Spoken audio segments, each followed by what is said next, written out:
Where was it? Murfreesboro, Tennessee. We're down to 7 minutes. Yeah, he's down in Virginia. Is it big I enough? think one of his daughters lives. Yeah, right down in Nashville. That looks Should good. be daylight, very close to daylight. Yeah, 51.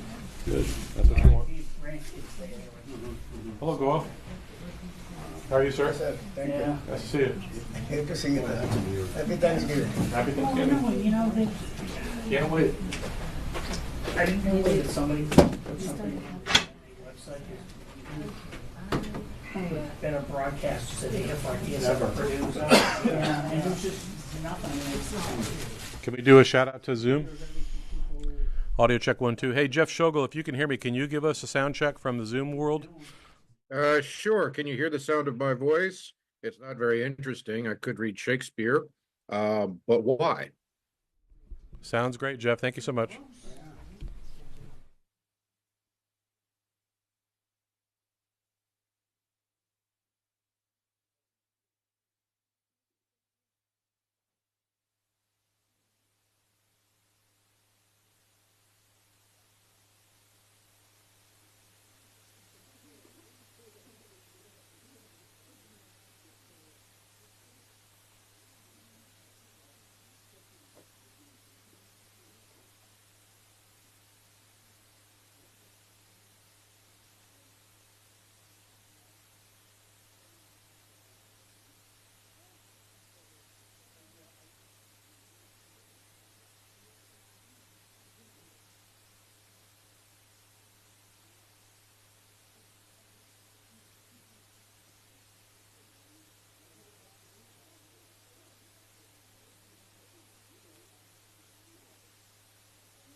Well, good afternoon, everyone. Just one quick item to pass along at the top, and then I'll be happy to take your questions.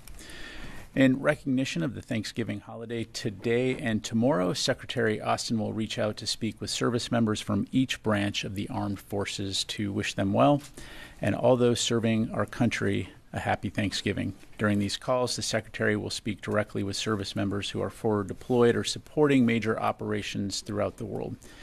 He'll thank them and their families for their service, sacrifice, and professionalism in defense of our nation. He'll speak with service members from the following units: the U.S. Army's 2nd Battalion, 12th Cavalry Regiment, currently deployed to Poland in support of U.S. European Command and NATO; the U.S. Marine Corps' Combat Logistics Battalion 31 in Okinawa, supporting combat logistics within the U.S. Indo-PACOM AOR; U.S. Navy destroyer USS Stockdale, currently deployed to the 5th Fleet AOR in support of operations in U.S. Central Command; the U.S. Air Force's 379th Expeditionary Medical Squadron, deployed to Al Udeid Air Base Qatar, delivering care to U.S. service members in the U.S. Central Command AOR; and the U.S. Space Force's 4th Space Operations Squadron at Schriever Space Force Base in Colorado, which operates the Space Force's Protected Military Satellite Communication System. A readout of the calls will be made available on defense.gov. And on that note, on behalf of Secretary Austin and the entire Department of Defense, I want to wish everyone a safe, restful, and happy Thanksgiving holiday. And with that, I will thankfully take your questions. We'll start with AP. Thanks, General Ryder. Jordan announced today that it's restarted airdrops in northern Gaza to send food. Is the U.S. going to also start airdrops, given how unsuccessful the ground routes have been? I don't have any announcements to make, Tara, in terms of any U.S. airdrops. Of course, the U.S. government writ large continues to remain focused on ensuring and enabling the conditions for humanitarian assistance into Gaza. Of course, this is something that USAID has been very focused on, as well as Secretary Austin in his conversations with his Israeli counterparts. But when and if we have any updates, of course, we'll let you know. But given all of those conversations, has any progress been made in getting additional land routes open or getting assistance with all the looting that's been going on? As I understand it, and as we previously discussed, there has been an increase by the Israelis in terms of enabling aid. Obviously, much more needs to be done. This has been a topic, again, of discussion to include security for those aid convoys that are going into Gaza. So we'll continue for our part here at the DoD to have those conversations with our Israeli counterparts. Natasha. Thanks, Pat. The White House confirmed yesterday that Ukraine has begun using the long-range ATACMS systems inside Kursk. And so I'm wondering if there's any more information you can provide about what they're targeting, how successful those strikes have been. And then separately, on the potential ceasefire deal between Israel and Lebanon, what role, if any, is the U.S. military going to have in enforcing that? Yeah, on ATACMS, as the White House highlighted yesterday, there has been a shift in policy, and that the Ukrainians may employ ATACMS in defense of their nation, focused right now, of course, on the Kursk region.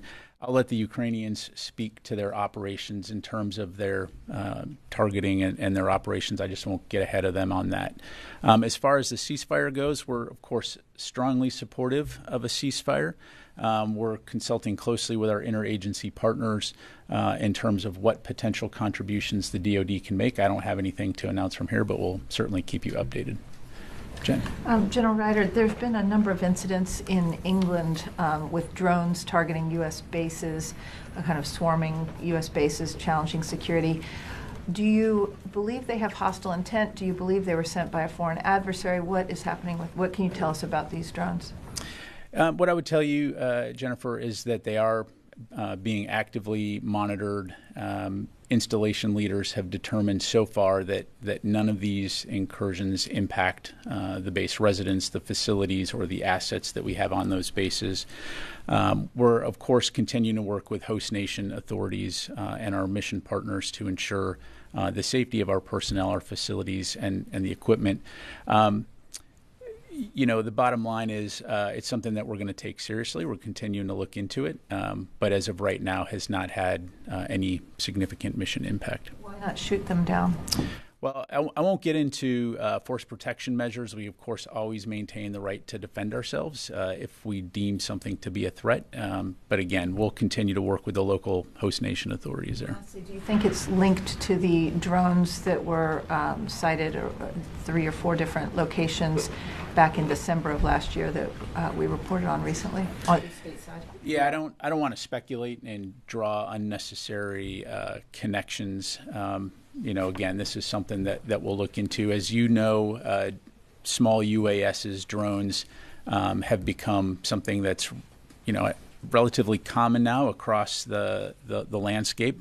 It's something that the department has been looking closely at in terms of how it applies to our facilities, our personnel, whether it's in combat zones or outside of combat zones. But in terms of these particular incidents in the UK versus the ones in the States, again, I don't want to speculate that there's any connection. They don't appear to be those of hobbyists. Is that correct? Again, it would be, premature to draw any conclusions. We've got to see what these are. I mean, it's entirely possible that it could be hobbyists or something else. We just got to look into it. So come over here. Yes, sir.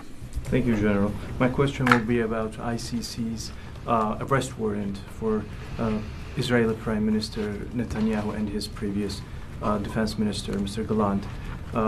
So far, most of the European countries have accepted the decision, despite that you are rejecting it. Under these circumstances, do you think that this will create a duality between NATO members in this specific and sensitive issue? No. All right. Yes, ma'am. Thank you, General. I have a couple of questions about Russia, Ukraine, and North Korea. According to the Ukraine Defense Intelligence, North Korea has provided Russia with KN-23, KN-24, and about 100 short-range ballistic missiles. And Russia is expanding its ballistic missile manufacturing plant in North Korea. North Korea and Russia are providing full-scale weapons and technical support. What are your concerns about it?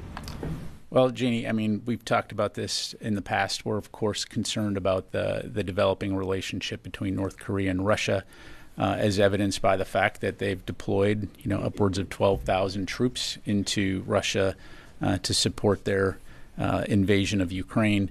And so it's something that we're going to continue to take seriously, keep an eye on, and work closely with our regional partners to address those threats.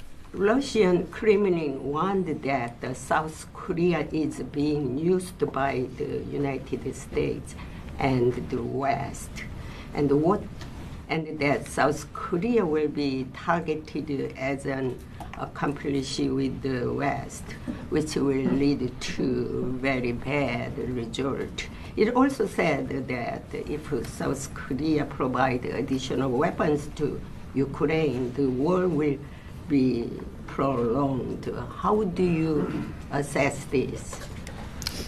How do I assess North Korea's claims that the war would be prolonged? I mean, the Kremlin, Russia said that, not North I think Korea. Russia obviously invaded Ukraine. It's a little bit of gaslighting there. They could end this war today by withdrawing their troops from Ukrainian territory and restoring peace and stability to the region. All right.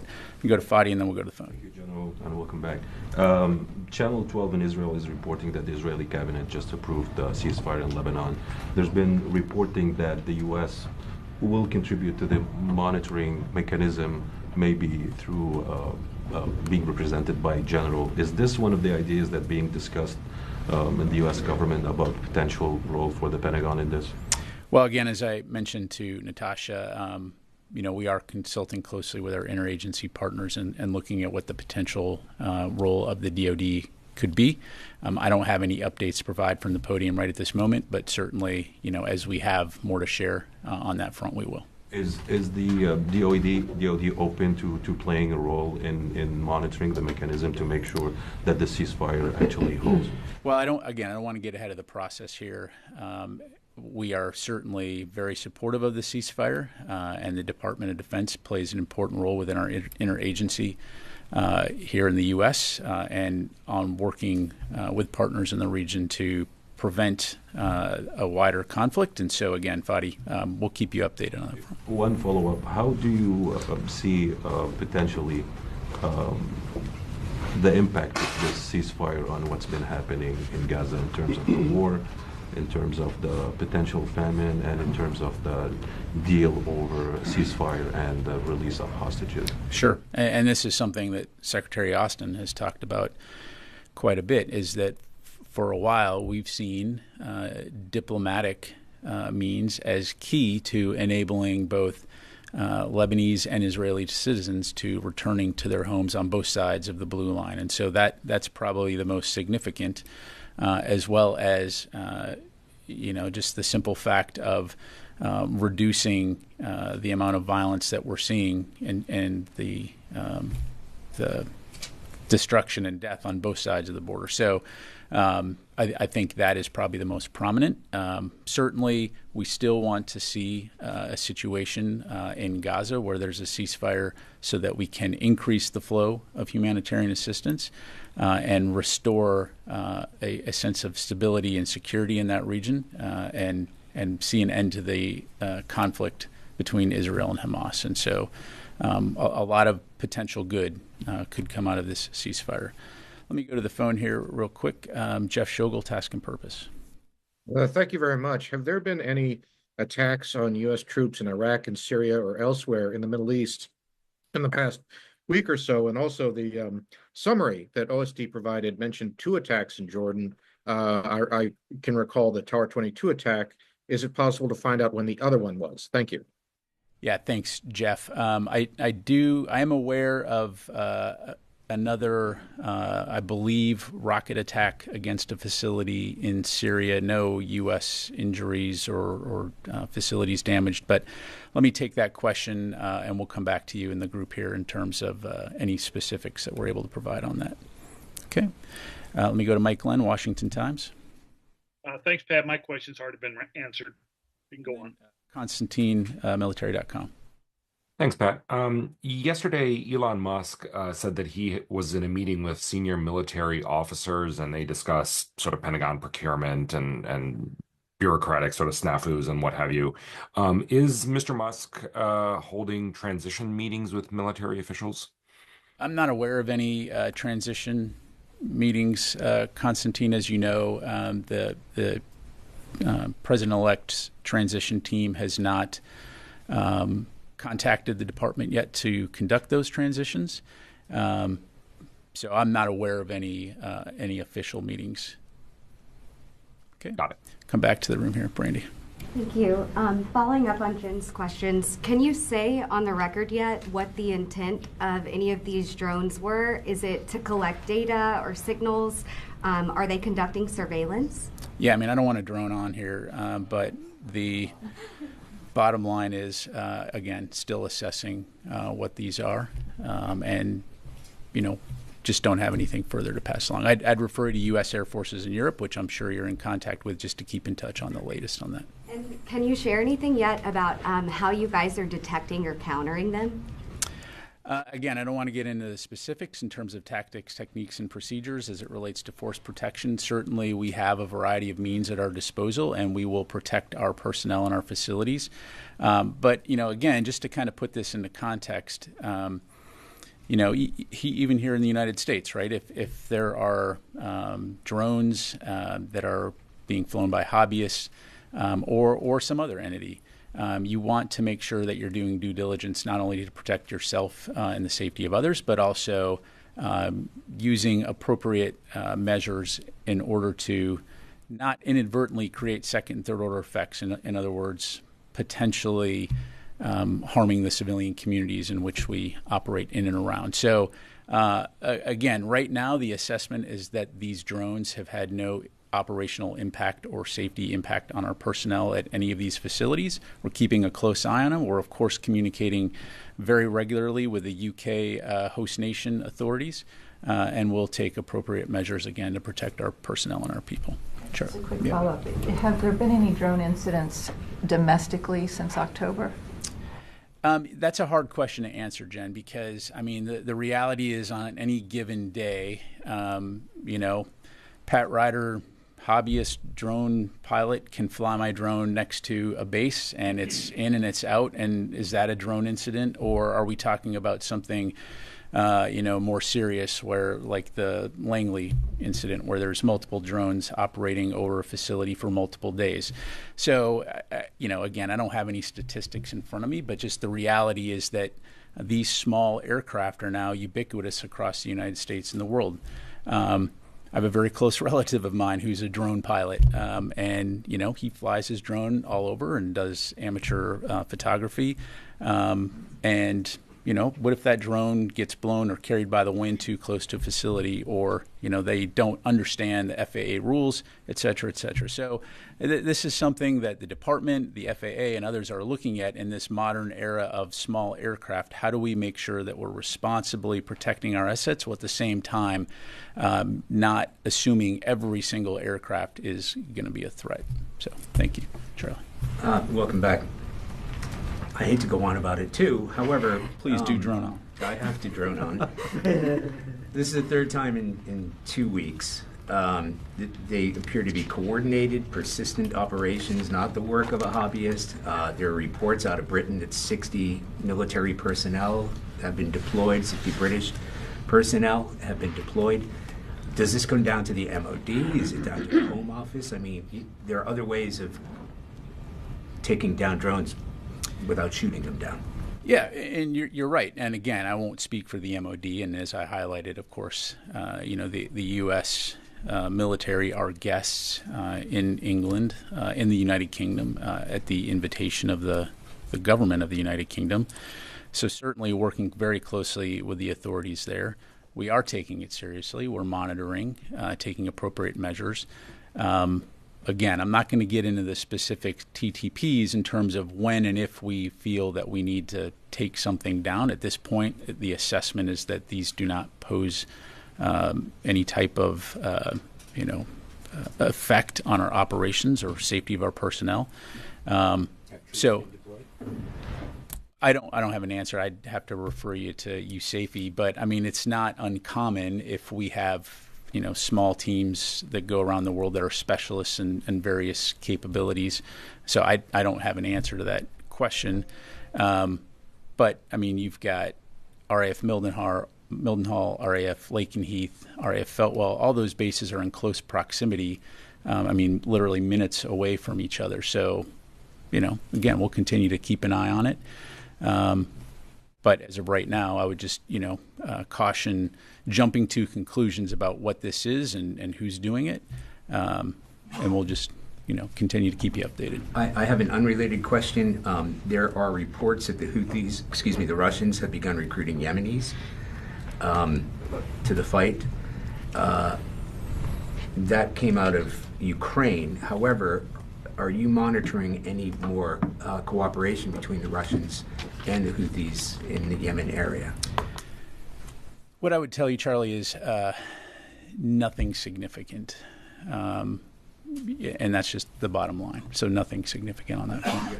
You haven't seen ships going into Yemen? You haven't seen, because we saw that a few months ago. Yeah, beyond that, nothing that I would characterize as significant. What about intelligence help? I don't have anything to provide from the podium here. So probably the best way to describe it is at this point, we're aware that they, of course, are in contact, have been in contact with each other, but nothing significant in terms of aid to operations in Ukraine. Isn't a handful of Yemeni soldiers in Ukraine, but what the Russians are providing the Houthis. Yeah, and to this point, again, I wouldn't say there's anything significant on that front. And nothing significant in terms of what you were saying something. You didn't finish that. No, I finished the sentence. So nothing significant in terms of cooperation, or? Yeah, I think the question was: Are they providing capabilities, and or are they providing? Yeah, is Russia providing anything to the Houthis in support of their efforts? And no, not that I'm aware of. Right. Okay. Let me just do a couple more here. Yes, sir, and then we'll go back to Tony. Now that this ceasefire seems to be achieved, what kind of cooperation or support the U.S. is going to give to the UNIFIL militaries in the blue zone between Israel and Lebanon? Is there some sort of talks, or how you guys going to? Yeah, just like I relayed to your colleagues, again, I don't have any updates to provide right now other than we've been having those discussions about the potential role for the Department of Defense, and we'll certainly keep you updated when we have something along those lines. And I have another question. Are you guys seeing any potential threat from Iran coming up from different Israeli neighbors now that the Hezbollah are blocked? What about the neighbors?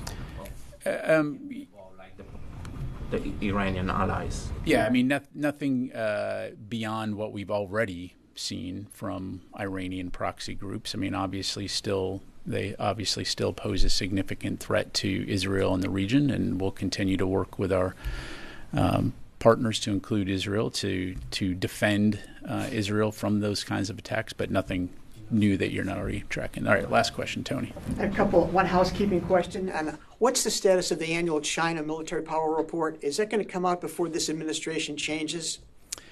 Tony, I don't have an update to provide. I don't want to give you bad information in terms of timeline. Obviously, that is a report that we continue to work on, and we'll keep you updated in terms of the release date. An Elon Musk question, not related to transition. Over the weekend, he used a potty mouth pejorative to describe the F-35's design, your largest program in history.